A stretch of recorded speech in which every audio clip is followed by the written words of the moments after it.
Tanong ko lang, kung pipili ka kung saan ka dadaan, sa mga asong nasa daan o sa mga marites na nagchichismisan?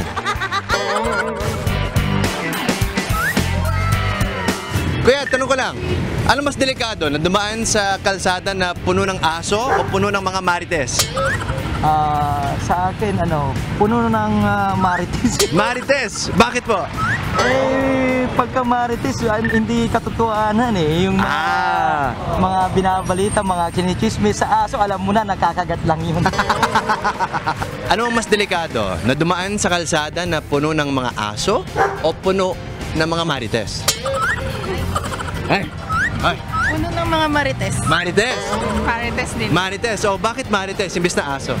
Kasi po pag marites, i-judge kayo. Pag aso, hindi. Mga judgmental yung tao. Hindi nila inalam yung sa'yo, i-judge ka na lang agad. Ano ang mas delikado, na dumaan sa kalsada na puno ng aso o puno ng mga marites? Puno ng aso. Aso! Kaya mo yung mga marites. Wala ka namang magagawa sa mga marites dyan. Wala kang magagawa sa Mga marites. Bakit? Bakit? Buhay na nila yan. So mas okay na mga gat kaysa pagchismisan. Oo, sir. Yung chismis, wala yan. Lilipas din yun eh. Pag nakagat ka, pag nagkarabis ka pa, dilugi ka na. Siguro puno ng marites. Mga marites. O, bakit? Bakit? Kasi pwede ka na lang i-chismis. Ano kaya yung chismis na ikakalat nila tungkol sa'yo? Maganda ako. Tsari. Di ba? Eh, good! Joke lang.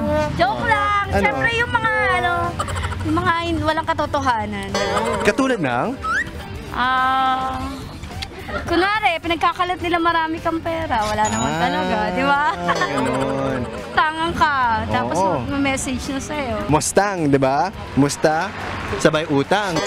Sa tingin ko, sir, is yung delikado, puno ng mga aso. Aso. Bakit aso? Sa rabies kasi walang ligtas. Sa chismisan, may panlaban ka pa. So, ano po yung mensahe mo sa mga marites dyan? Sa mga marites, ang may papayo ko na lang sa inyo, gumawa na lang tayo sa araw-araw kung paano tayong magkaroon ng kabuluhan sa ating buhay. Kung wala kayong ginagawa, mag-focus kayo kung paano kumita. Hindi puro chismis. Parehas mahirap ang pagdadaanan mo. Pero syempre, piliin mo kung saan ka mas safe. Syempre, palaging safety first tayo mga kapatid. Hanggang sa susunod na tanungan, ako po si Justin Quirino para sa Tanong Ko Lang.